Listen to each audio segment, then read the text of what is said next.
বিসমিল্লাহির রহমানির রহিম। আসসালামু আলাইকুম ভিউয়ার্স।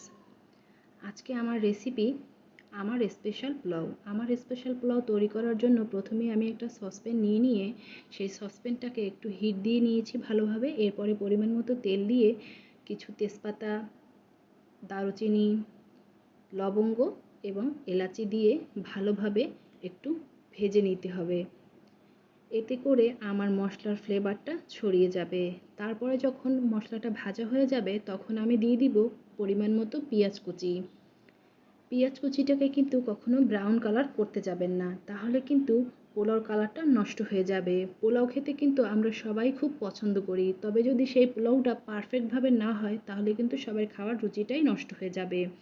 যখন আমার পেঁয়াজটা এরকম ভাজা হয়ে যাবে হালকা করে, তখন আমি ধুয়ে রাখা পানি ঝরিয়ে রাখা চালটা এখানে ব্যবহার করছি। এখানে আমি 2 কেজির মতো চাল নিয়েছি, আপনারা আপনাদের পরিমাণ মতো নিতে পারেন। চালটা দিয়ে ভালোভাবে ভেজে নিতে হবে। 2 কেজি চালের জন্য আমি এখানে 1 টেবিল চামচ আদা বাটা, 1 টেবিল চামচ রসুন বাটা ব্যবহার করছি। আপনারা যতটুকু চাল নেবেন সেই অনুযায়ী মশলা ব্যবহার করবেন। মশলাটা ব্যবহার করে আমি খুব ভালোভাবে আবারও চালটাকে ভেজে নিব। পোলাও রান্না করার ক্ষেত্রে যারা পোলাও রান্না করতে জানেন না তাদের একটা জিনিস লক্ষ্য করবেন, চালটাকে কিন্তু খুব ভালোভাবে ভেজে নিতে হবে। এতে করে আপনার পোলাওটা পারফেক্টভাবে তৈরি হবে।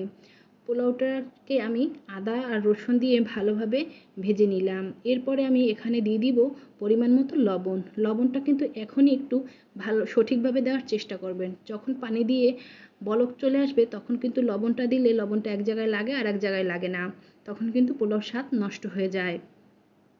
লবণই কিন্তু সব খাবারের মূল উপকরণ। লবণ ঠিকমতো না হলে খাবার কিন্তু খেতে একদমই ভালো লাগে না। চালটা ভাজতে ভাজতে এমন পর্যায়ে চলে এসেছে, আপনারা দেখেন দলা পেকে যাচ্ছে এবং কড়াই থেকে লেগে যাচ্ছে, একদম ঝুরঝুরে হয়ে গিয়েছে।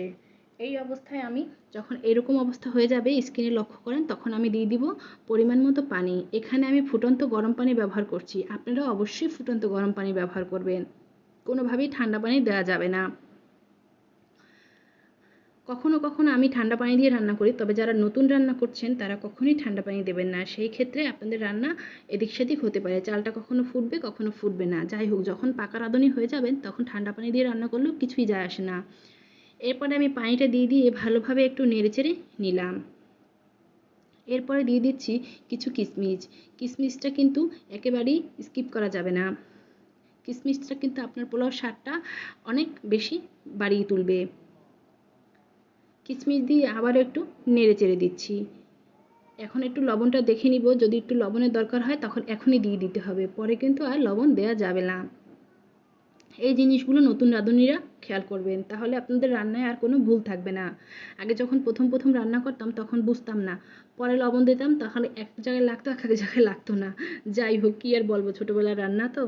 তারপরে আমি দিয়ে দিচ্ছি কিছু কাঁচামরিচ, মাঝখান থেকে ভেঙে দিয়ে দিলাম 1 চামচ চিনি, আর দিয়ে দিচ্ছি পরিমাণ মতো ডিপ্লোমা দুধ।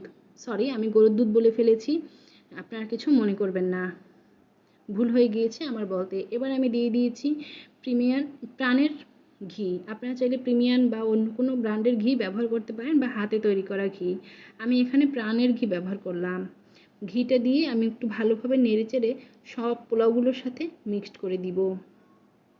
যখন এরকম টকবক করে ফুটে আসবে তখন চুলার আঁচটা অফ করে দিয়ে আমি ঢাকনা দিয়ে দেব। নিচে কোনো হিট দেওয়ার দরকার আমি মনে করি না। দেখেন আমার পোলাওটার কী অবস্থায় আছে। এরপরে আমি পোলাওটাকে উঠিয়ে ভালোভাবে নেড়ে দিব।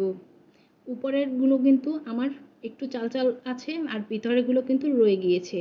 এই ক্ষেত্রে আপনারা যখন 5 মিনিট থেকে 10 মিনিটের ভিতরে এই প্রথম উল্টানোটা উল্টাবেন, নাহলে কিন্তু উপরের চালগুলো আর হতে যাবে না। আমি ঠিক 10 মিনিট পরেই পুরো চালটাকে মিক্সড করে যেভাবে করে মিক্সড করছি আপনারা স্ক্রিনে খেয়াল করেন, তাহলেই বুঝতে পারবেন। আর কাঁচামরিচের ফ্লেভারটা যখন পোলাওর সাথে ছড়াবে তখন কিন্তু পোলাওটা খেতে অসাধারণ মজা লাগবে।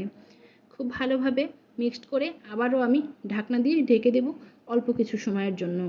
এই দেখুন আমার কিন্তু পোলাওটা কিন্তু একদম আস্ত আস্ত আছে। তারপরে আমি এভাবে করে আবারও ঢাকনা দিয়ে রেখে দিব প্রায় 10 থেকে 15 মিনিটের মতো।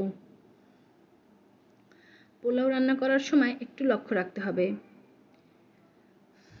যে যাতে করে পোলাও রান্না চুলার উপরে না রেখে কোথাও না চলে যান। পোলাও রান্নার সময় একদম দাঁড়িয়ে রান্না করার চেষ্টা করবেন। দেখেন আমার পোলাওটা একদম ঝুরঝুরে এবং কত কিউট হয়েছে, ঘ্রাণে মো মো করছে, যেটা আমি আপনাদের বলে বোঝাতে পারবো না।